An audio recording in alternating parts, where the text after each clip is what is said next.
북한의 불법 무기 거래 적발 과정, 공개해서도 안 되지만 공개하지 않기로 확인까지 한 사항을 공개하는 것은 해킹 사찰 의혹을 덮으려는 의도적 행위입니다. 국정원은 지난 27일 국회 정보위원회에서 해킹 프로그램을 이용해 대테러 목적으로 200여 차례의 해킹을 시도했으며 이를 통해 북한의 불법 무기 거래를 적발했다고 밝혔습니다. 이 사안은 국회 정보위원장과 여야 간사가 있는 자리에서 공개하지 않기로 합의했고 확인까지 했던 사안입니다. 그럼에도 불구하고 여당 의원이 이를 공개한 것은 국정원이 해킹 사찰 의혹을 덮으려는 의도적 행위로밖에 볼 수 없습니다. 이 같은 비상식적인 행위로 국민들의 의혹은 더욱 커져만 가고 있습니다. 입만 열면 안보를 전가의 고도처럼 휘둘러대는 세력들이 자신들이 범죄를 덮고 권력을 지키기 위해서는 안보마저도 헌신짝거리를 타는 것에 더 이상 속을 국민은 없습니다. 국정원 해킹 사찰 의혹 해소의 출발은 박근혜 대통령의 침묵이 아니라 진상규명 의지입니다. 국정원이 불법 해킹 사찰 의혹을 밝히는 데 국민이 나섰습니다. 시민 2,786명과 41개 시민사회 단체로 구성된 국민고발단이 서울중앙지검에 국정원 해킹 사찰 의혹에 대해 고발장을 제출했습니다. 고발 대상은 이병호 국정원장과 원세훈, 남재준, 이병기 전 국정원장 등 국정원 전 현직 관계자 10여 명과 자살한 직원이 속했던 부서의 직원들, 해킹 프로그램 구매를 중개한 나나테크 허선구 대표입니다.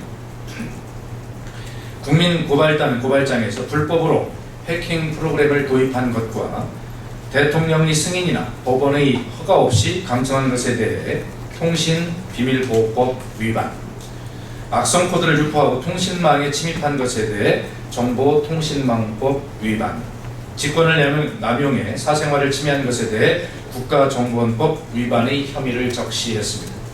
정부 여당은 국정원이 불법 해킹 사찰 의혹을 낱낱이 밝히기보다는 국가안보라는 비명 아래 감추려고 하고 있는 것입니다.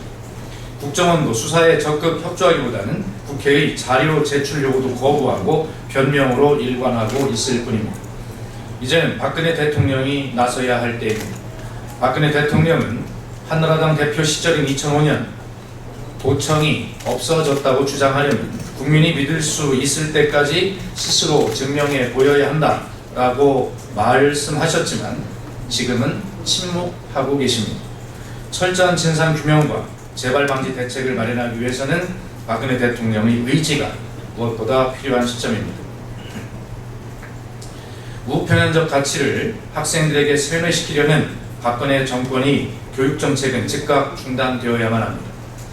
박근혜 대통령의 친동생인 박근영 전 유경재단 이사장이 최근 일본 포털 사이트 니코니코와의 특별 대담에서 일본의 위안부 문제 사과를 계속 요구하는 것은 부당하다, 신사참배를 문제 삼는 것은 내정 간섭이라고 말했다고 합니다.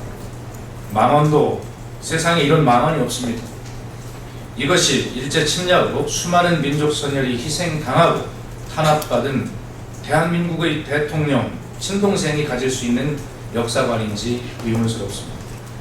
고노 다마의 주역인 고노 요헤이 전 일본 관방장관조차 위안부 문제를 왜곡하려는 집권 자민당을 향해 사실을 인정하고 사과하는 것이 당연하다라고 말하고 있는데 대한민국 대통령의 친동생이 아베 정권이 망동을 두둔하는 것은 있을 수가 없는 일입니다.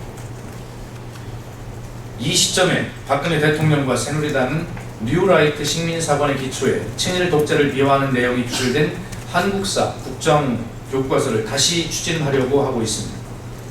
2017년부터 교육 현장에 적용하려고 추진 중인 2015 교육과정 개정안에 뉴라이트 식민사관과 친기업 반노동 성향의 내용이 다수 있는 것으로 확인되었습니다. 이번 망언의 배경은 한국 보수층에 팽배한 뉴라이트 역사관일 것입니다.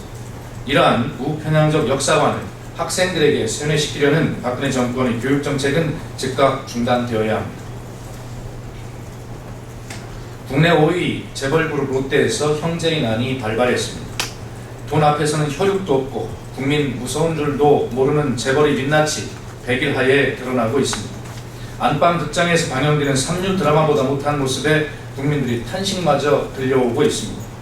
국민연금연구원 조사에 따르면 50대 이상 자영업자 절반가량의 월 평균 수입이 100만 원에도 못 미친다고 합니다.